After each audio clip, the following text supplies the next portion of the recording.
We had this speaker at an event at a customer's shop, and there was a lady that was in that plays in an orchestra, and she was walking by the room, hadn't looked in there yet, but she heard music coming from the room, and she's like, I can't believe they brought live musicians to this event.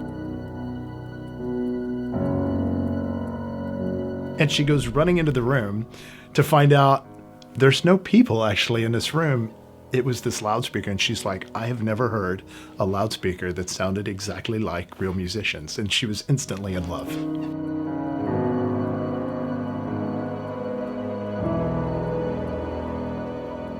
Revell is very well known and revered for our flagship loudspeaker, the Salon 2. It's been around for about a decade. Now, the old school way was with soft domes, treated cloth, that sort of thing. Not entirely reproducible, and few of them could really make it all the way to the top of our hearing range.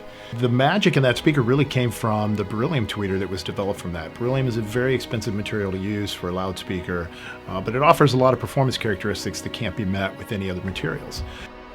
Beryllium is virtually the perfect material because it has very low mass, so it's sensitive, and it has very high stiffness and damping, so it has the widest bandwidth of any material. But it also has an improved motor structure, so it plays louder with less distortion.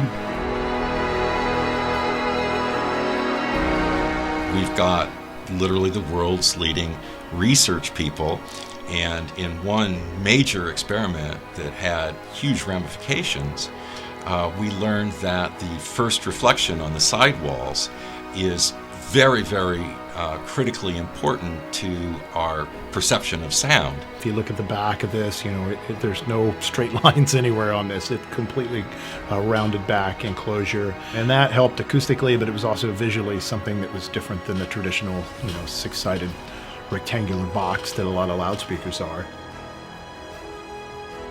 Our ultimate objective with our loudspeakers is really to get out of the way, whether it's music or whether it's a soundtrack or whether it's a movie, to let that emotion be best experienced by the listener and viewer. So you can hear the resin on the violins, you can hear the musicians moving the bows up and down, you can actually hear the musicians turning the pages. You also can hear the ambience of the concert hall, you are 1959 in Orchestra Hall with Fritz Reiner and the Chicago Symphony. It actually puts you back in time.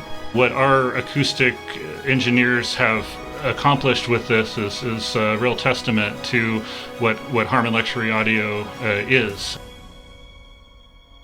I participated in the test, and I actually chose this one so I could hear a difference in the sound quality, and so could the rest of the listeners, and that was basically a way to validate that we've achieved what we set out to do.